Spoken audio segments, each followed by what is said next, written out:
अगर आप अपनी ग्रेजुएशन के बाद भारतीय सेना में अधिकारी के तौर पर अपनी सेवा देने की महत्वाकांक्षा रखते हो तो आपके लिए CDSE यानी कंबाइंड डिफेंस सर्विस एग्जामिनेशन सबसे बढ़िया विकल्प है। तो आज की वीडियो में हम CDSE एंट्री से जुड़ी सभी जरूरी डिटेल्स जैसे eligibility criteria, education qualification, selection process, exam syllabus को देखेंगे। तो चलिए बिना किसी देर के वीडियो को शुरू करते हैं। CDS एग्जाम UPSC द्वारा साल में 2 बार कंडक्ट किया जाता है। UPSC एग्जाम नोटिफिकेशन नवंबर टू दिसंबर और अगस्त टू सितंबर मंथ में रिलीज करती है और रिटन एग्जाम्स यूजुअली फरवरी और नवंबर मंथ में ऑफलाइन मोड में कंडक्ट किए जाते हैं।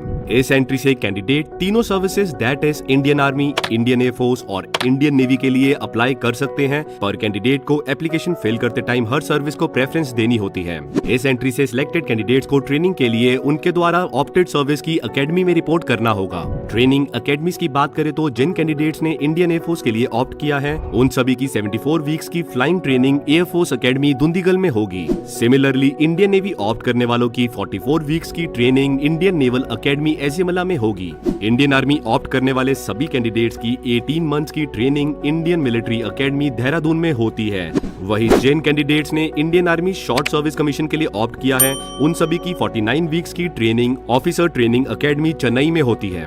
चलिए अब बात करते हैं एलिजिबिलिटी क्राइटेरिया की।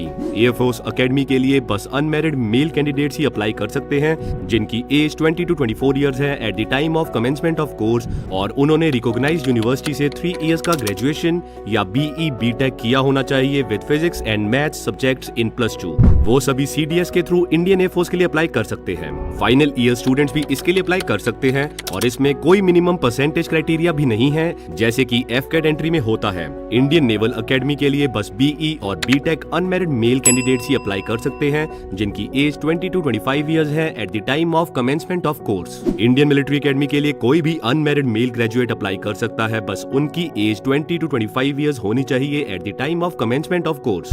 वही ऑफिसर ट्रेनिंग एकेडमी के लिए दोनों मेल और फीमेल ग्रेजुएट्स अप्लाई कर सकते हैं जिनकी एज 19 to 25 इयर्स है at the time of commencement of course. अब देखते हैं CDS एग्जाम पैटर्न और सिलेबस को। Combined defence service written exam में टोटल 3 पेपर्स आपको देने होते हैं that is English, general knowledge and mathematics. English और GK मैंडेटरी पेपर्स है जिसमें आपको मिनिमम 20 मार्क्स दोनों पेपर में स्कोर करना होगा। इसके साथ ही कैंडिडेट को UPSC द्वारा decided minimum aggregate cut off को भी क्लियर करना होगा। ये दोनों पेपर्स 100 मार्क्स के होते हैं जिसमें आपसे 120 क्वेश्चंस पूछे जाते हैं। वही मैथ्स पेपर उन सभी कैंडिडेट्स के लिए मैंडेटरी है जिन्होंने IMA, INA या AFA के लिए ऑप्ट किया है। मैथ्स पेपर में भी कैंडिडेट को 20 मार्क्स स्कोर करने होंगे और साथ ही UPSC द्वारा डिसाइडेड IMA, INA और AFA के लिए डिसाइडेड मिनिमम कट ऑफ को भी क्लियर करना होगा। मैथ्स पेपर भी 100 मार्क्स का होता है और इसमें आपसे 100 क्वेश्चंस पूछे जाते हैं। Section cut off 20 to 25% very करती है तो उसका ध्यान रखें। सभी क्वेश्चंस ऑब्जेक्टिव टाइप के होते हैं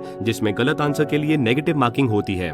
CDS प्रेपरेशन के लिए आप DDE की CDS OTA, CDS मैथ्स और 5000+ MCQ बुक्स को रेफर कर सकते हो। ये CDS एग्जाम के लिए हाईली रिकमेंडेड बुक्स हैं और इन बुक्स से काफी एस्पिरेंट्स ने बड़े आराम से CDS रिटन एग्जामिनेशन क्लियर किया है। बुक्स की लिंक आपको आई बटन या डिस्क्रिप्शन बॉक्स में मिल जाएगी। रिटन एग्जामिनेशन क्लियर करने वाले सभी कैंडिडेट्स को SSP और मेडिकल एग्जामिनेशन क्लियर करना होगा और फाइनल मेरिट में आए कैंडिडेट्स को रिस्पेक्टिव एकेडमीज के ज्वाइनिंग लेटर मिल जाएंगे। तो ये थी CDS एंट्री से जुड़ी सभी जरूरी डिटेल्स। लाइक करें हमारी वीडियो को और हमेशा की तरह हमारी वीडियो को शेयर करें। मिलते हैं अगली वीडियो में।